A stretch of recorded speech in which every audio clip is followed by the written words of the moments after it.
Hello friend. जब हमारा lockdown start हुआ था तो सबसे ज़्यादा सबके दिमाग में यही सफ़र कर रहा था कि अब तो सब कुछ बंद हो गया है, कैसे हम कोई काम करेंगे या फिर कैसे वर्क चलेगा।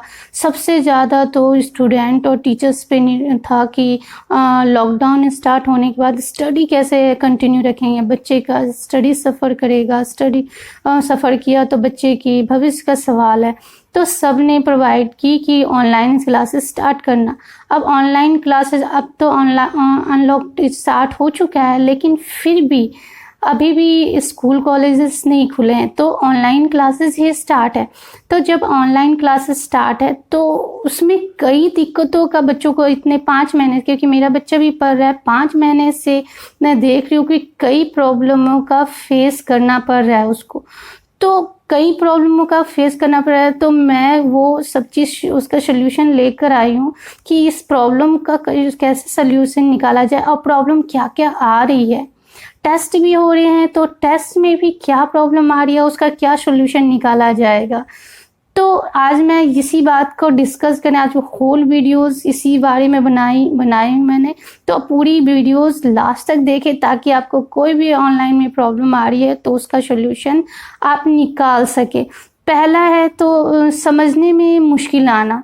जब भी टीचर्स ऑनलाइन क्लासेस स्टार्ट करते हैं तो क्योंकि बहुत सारे बच्चे उसमें इन्वॉल्वमेंट होते हैं, सबकी आवाज़ें आ रही है, तो सारे बच्चे का फोकस ध्यान स्टडी पे नहीं होता है। क्योंकि जब स्कूल स्टार्ट होता है तो टीचर्स की स्टडी सब टीचर सामने में पढ़ा रही है, ब्लैक बोर्ड पे समझा के पढ़ा रही है, लेकिन वो चीज़ें यहाँ नहीं हो पाती। यहाँ पे क्या दिक्कत होती है कि टीचर्स अगर गूगल मीट से भी अगर स्टडी करा रहे हैं या फिर कुछ मटेरियल प्रोवाइड कर रहे हैं तो बच्चों को कोई दिक्कत आ रही है तो गूगल मीट पे बच्चे वो उसका ये नहीं निकाल पाते, सोल्यूशन नहीं निकाल पाते। तो इसीलिए बहुत दिक्कत होती है बच्चों को कम्युनिकेशन, मतलब बातें करने में भी दिक्कत होती है, कुछ बोलना है, मन में कोई सवाल है और टीचर्स क्या पढ़ा रही हैं उनको समझ में नहीं आता। तो इसका सबसे बड़ा सोल्यूशन आप ईयरफोन लगा के बैठे बच्चों, ताकि आपको जो भी मैम स्टडी करवा रही है अच्छे से सुनाई दे। और जब अगर टीचर करवा रही हैं स्टडी तो सब बच्चों को बोले कि म्यूट करके रखें ताकि किसी भी बच्चे की आवाज़ ना आए। आप जो भी स्टडी करा रहे हैं उसके बाद जब आप क्वेश्चनिंग करें तो बच्चा एक एक करके उसका जवाब दे। तो एक सबसे बड़ी सोल्यूशन है कि आपका ईयरफोन लगा के रखें और सारा फोकस स्टडी पे दे ताकि आपको कोई समझने में दिक्कत ना हो। दूसरा कनेक्टिविटी की समस्या आ जाती है। कनेक्टिविटी की समस्या जब भी ऑनलाइन क्लासेस टाइमिंग होता है, फिक्स टाइमिंग होता है कि इस टाइमिंग में ऑनलाइन क्लास स्टार्ट होगी, तो जब वो क्लास स्टार्ट होती है तो स्टूडेंट अगर लॉगिंग करते हैं तो लॉगिंग करने में उसको दिक्कत आती है और लॉगिंग हो नहीं पाता है। कोई दूर एरिया में रह रहा है तो उसकी वजह से भी लॉगिंग नहीं हो पाती है।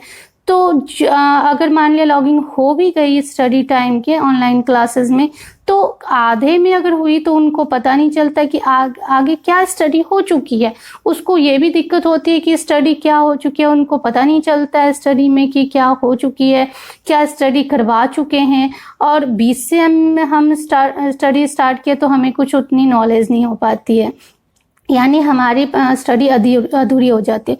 इसका सबसे बड़ा सॉल्यूशन है कि जब भी आपको ऑनलाइन टाइमिंग आपको पता है ऑनलाइन क्लासेस के, जब भी आपकी लॉगिंग करनी हो तो उसके आप 15 मिनट पहले या आधा घंटा पहले आपके आसपास में कोई भी म्यूज़िक सिस्टम चल रही है, टीवी चल रही है, तो वो सबको ऑफ कर दे, मतलब एक्स्ट्रा ऐप्स को बंद कर दें ताकि आप लॉगिंग आराम से उसको कर सके और आप मेन टाइमिंग में आप ऑनलाइन क्लासेस अटेंड कर सकें।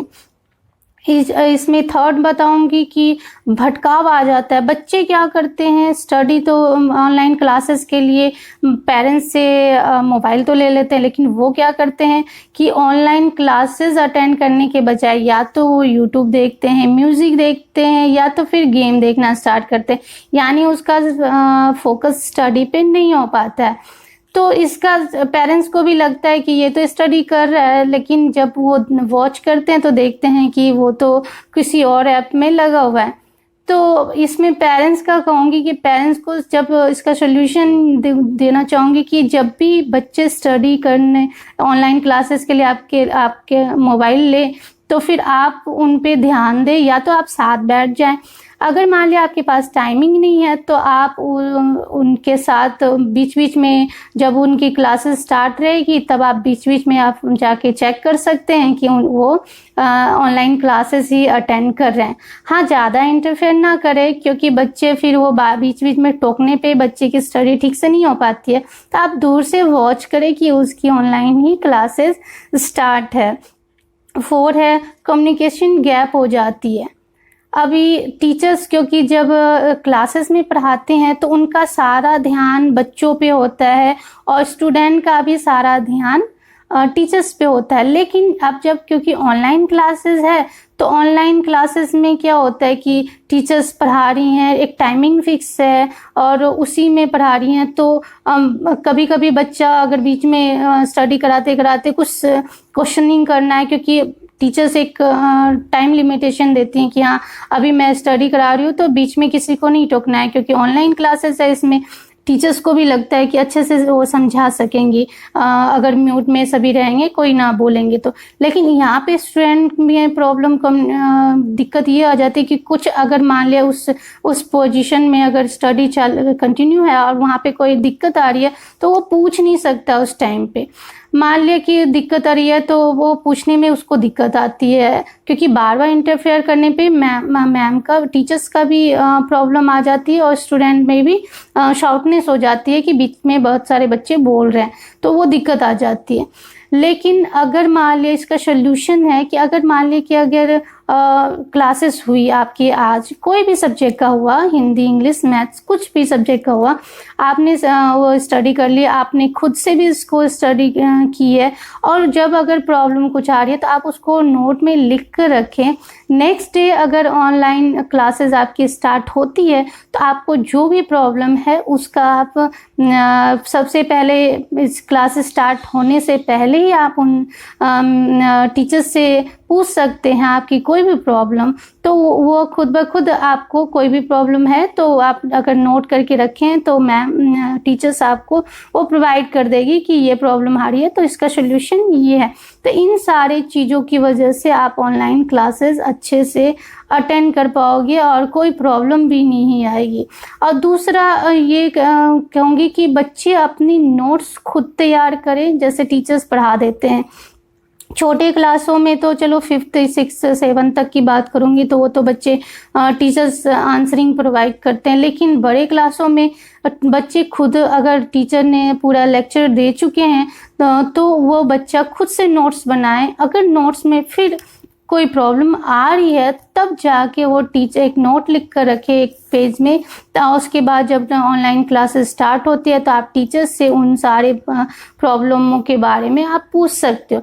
अब ऑनलाइन क्लासेस चल रही है तो ऑनलाइन टेस्ट भी स्टार्ट हो गया। ऑनलाइन टेस्ट में भी कई प्रॉब्लम आ रही है जिसके कारण टेस्ट नहीं रहा, मतलब वो ढंग से हो ही नहीं पा रहा।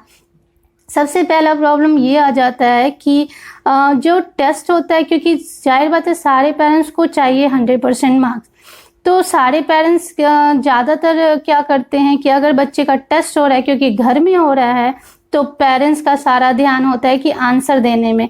तो वो बच्चे का चाहते हैं कि 100 कोई भी गलती हो भी बच्चा कर रहा है तो उसको सही करवा कर आंसर भेज देना। सेल्फ डिपेंड नहीं बन पाएगा। उसमें क्या होगा, अब उसको क्योंकि घर में है, उसके दिमाग में है कि भाई मुझे तो 100% मार्क्स आएगा, तो बच्चे वहाँ पे उसका फोकस वहाँ पे चला जाता है कि भाई मुझे तो 100% लाना है, मम्मी घर में है, आंसर शीट घर में है, नोटबुक घर में है, तो हम उसको आंसर दे देते हैं। तो और पेरेंट्स भी हेल्प कर देते हैं और आंसरिंग 100% जाता है।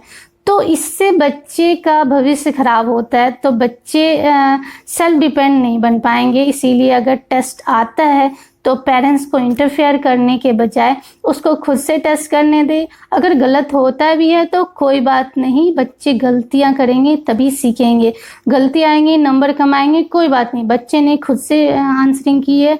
तो इसका सोल्यूशन है कि पेरेंट्स प्लीज़ इंटरफेयर ना करें उसके आंसर में, बच्चा खुद करे, ज़्यादा बेटर रहेगा। मार्क्स बेशक फुल आ जाएंगे अगर आपने बता दिया तो, लेकिन मार्क्स आने से कोई फ़र्क नहीं पड़ता, लेकिन बच्चे की नॉलेज उसके दिमाग में ये रहेगा कि हमें हेल्प मिल रही है, हमने मार्क्स वहाँ से उठाई है।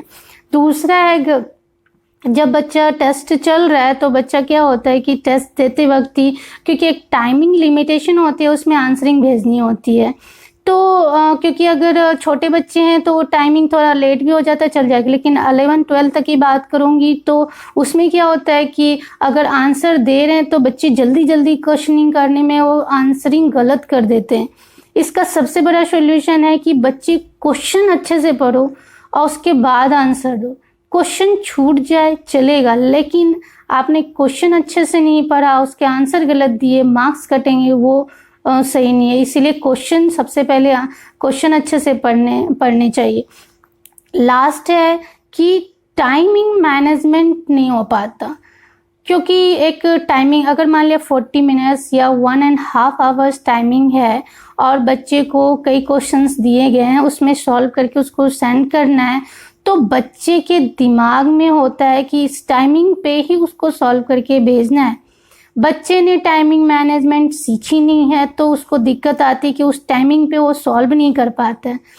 तो सबसे पहले, क्योंकि अब बच्चा घर में है तो बच्चे को खुद अपने आप ही, या तो पेरेंट्स उनको थोड़ा सा गाइडेंस कर सकते हैं कि वो टाइमिंग मैनेजमेंट सीखे, कि वो अगर पता है कि 1.5 घंटे या 40 मिनट्स में कोई 20 क्वेश्चन या 30 क्वेश्चन सॉल्व करने के लिए दिया गया है, तो पेरेंट्स को होना चाहिए कि पेरेंट्स उतने ही क्वेश्चन को वो घर पे ट्राई कराए कि इतने मिनट में वो क्वेश्चन को आंसरिंग कर सके।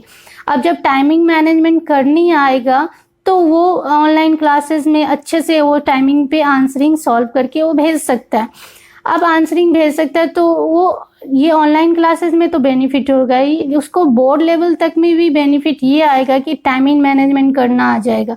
और जब टाइमिंग मैनेजमेंट करना आ जाएगा तो बच्चे आराम से कम समय पे अच्छे ज़्यादा से ज़्यादा क्वेश्चन को सॉल्व कर पाएंगे और आंसरिंग दे पाएंगे। आई होप मेरे अंदर से ये ऑनलाइन क्लासेस में जो भी डिफ़िकल्टी आ रही है, बच्चे को पढ़ने में दिक्कत आ रही है, वो नहीं आएगी, और टेस्ट में जो दिक्कत आ रही है मेरे इस सॉल्यूशन से उसको कोई प्रॉब्लम नहीं आएगी। आई होप ये टीचर्स, पेरेंट्स और बच्चे ये सारे लोग फॉलो करेंगे तो आपको ऑनलाइन क्लासेस में, टेस्ट में हो या ऑनलाइन क्लासेस में कोई दिक्कत नहीं आएगी।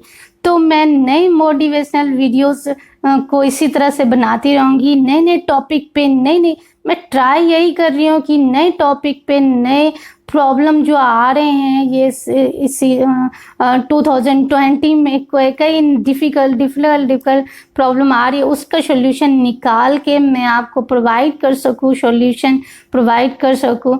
तो अगर आपने मेरे चैनल को सब्सक्राइब नहीं किया तो सब्सक्राइब मेरे चैनल एंड बेल ज़रूर दबाएं ताकि ऑनलाइन जब आप आएँ तो मेरी नोटिफिकेशन आपको मिल जाए। तो नए मोटिवेशनल वीडियोस को लाने के लिए, साइकोलॉजिकल वीडियोस को लाने के लिए अलविदा चाहूँगी। Thank you.